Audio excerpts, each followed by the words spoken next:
Bismillahirrahmanirrahim. Bencana alam antara murka Tuhan dan tanggung jawab manusia. Tujuan utama konten ini bukanlah membahas kebakaran di Los Angeles karena itu terjadi di Amerika Serikat. Tapi lebih penting daripada itu adalah apakah kebakaran dahsyat yang masih belum bisa dipadamkan oleh Uncle Sam, juga banjir, gempa, wabah penyakit, dan pelbagai bencana alam lainnya merupakan murka Tuhan atau murni fenomena alam yang alami dan biasa. Dengan kata lain, apakah kebakaran di Los Angeles karena kemurkaan Tuhan atau karena hukum alam, natural law? Dan bagaimana tanggung jawab manusia dalam menghadapi dan menyikapi peristiwa tersebut?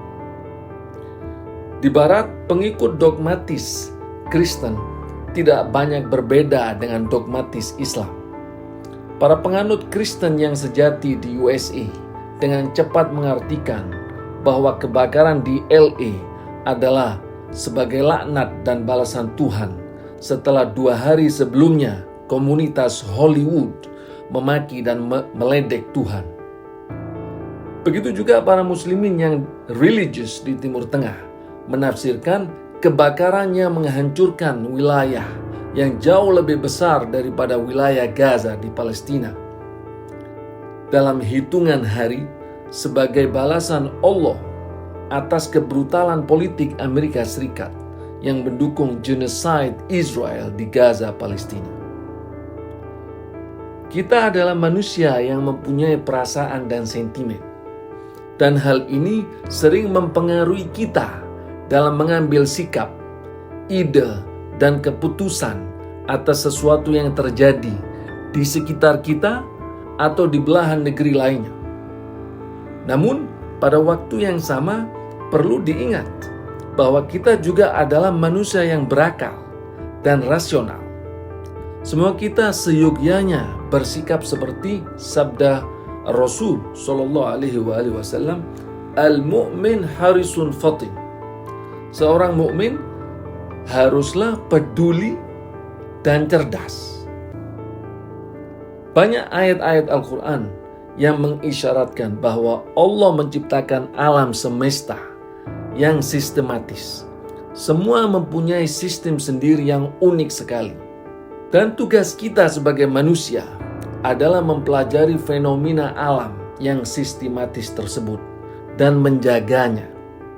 Allah berfirman dalam surat Al-Qamar ayat 49, "Inna kulla syai'in khalaqnahu biqadar." Dan sesungguhnya semua yang kami ciptakan dengan ukuran yang tepat. Juga berfirman dalam surat Yasin ayat 38, "Wasyamsu tajri limustaqarrin laha, dzalika taqdirul azizil alim." Dan matahari berjalan di tempat peredarannya.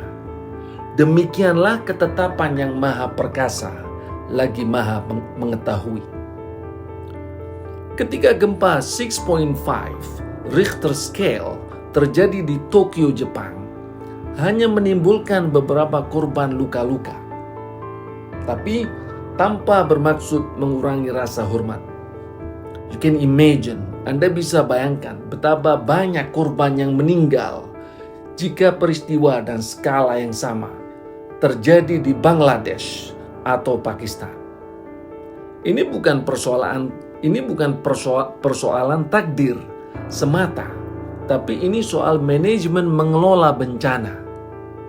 Jepang melakukan mitigation gempa dengan sangat cerdas dan baik, sehingga kerugian material dan immaterial bisa dikurangi semaksimal mungkin.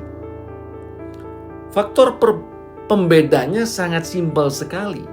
Bangunan di Jepang telah didesain dan dibangun anti gempa sedemikian kuat.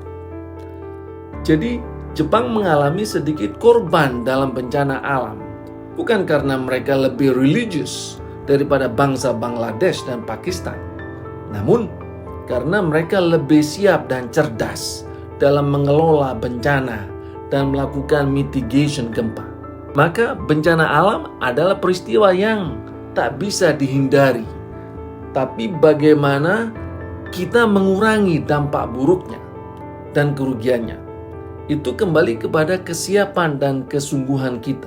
Kita harus merubah ceramah agama atau penafsiran agama kita yang dangkal dan dogmatis.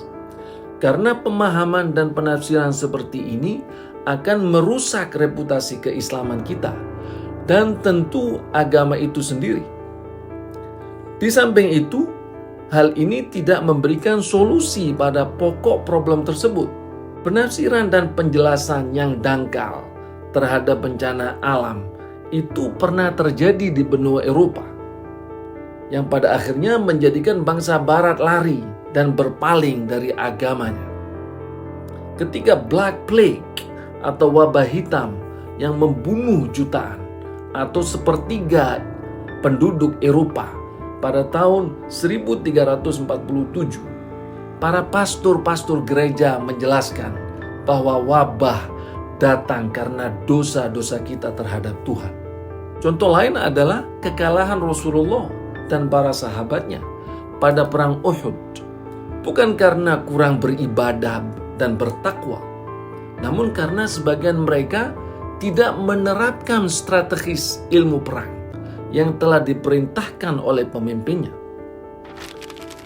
Di sini kita bisa mengambil kesimpulan bahwa kita harus bedakan antara ideologi agama dan hukum alam, sosial, ekonomi, politik, dan lain-lain. Kemakmuran dan kesejahteraan yang dinikmati oleh bangsa Skandinavia seperti Norway, Swedia, Finland, dan Denmark bukan hasil dari agama atau amal ibadah mereka, tetapi hasil dari pelaksanaan sistem social security yang bagus yang menjamin kebutuhan rakyat itu.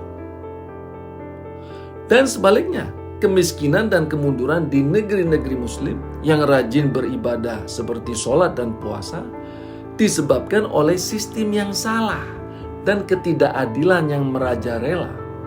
As simple as that. Allah Ta'ala menciptakan bumi dan universe berikut peraturannya tanpa sia-sia.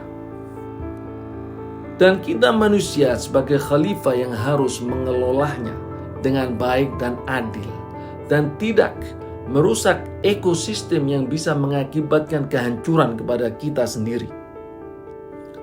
Menjaga bumi dan lingkungan hidup tidak terwujud hanya dengan jargon, perkataan, dan doa saja ayyuhal ikhwah, tapi harus dibuktikan dalam komitmen dan tindakan yang nyata. Kebejatan dan kerusakan manusia tidak terbatas pada dekadensi moral, tapi juga mencakup semua sistem kehidupan seperti ekonomi, sosial, lingkungan hidup, dan lain-lain. Hal itu mendorong kita untuk selalu mempelajari fenomena hubungan bencana alam dan perubahan iklim yang terjadi di sekitar kita. Dan dengan bertambahnya ilmu manusia untuk mengetahui bagaimana alam bekerja seperti ilmu meteorologis dan satelit, kita bisa menyelamatkan jutaan nyawa manusia sebelum bencana alam itu terjadi. Dan itu merupakan kewajiban moral dan manusiawi yang dijunjung tinggi oleh setiap agama. Allah berfirman dalam surat Ar-Rum ayat 41, "Zaharal fasadu fil barri wal bahr bima kasabat aydin nas liyudhiqahum ba'dal ladzi 'amilu la'allahum yarji'un." Yang artinya telah tampak kerusakan di darat dan di laut disebabkan karena perbuatan tangan manusia. Allah menghendaki agar mereka merasakan sebagian dari akibat perbuatan mereka, agar mereka kembali ke jalan yang benar. Dan yang terakhir, wa qul i'malu fasayarallahu 'amalakum wa rasuluhu wal mu'minun. Dan berbuatlah, maka Allah, Rasul, dan orang-orang mukmin akan melihat perbuatanmu. Thank you very much.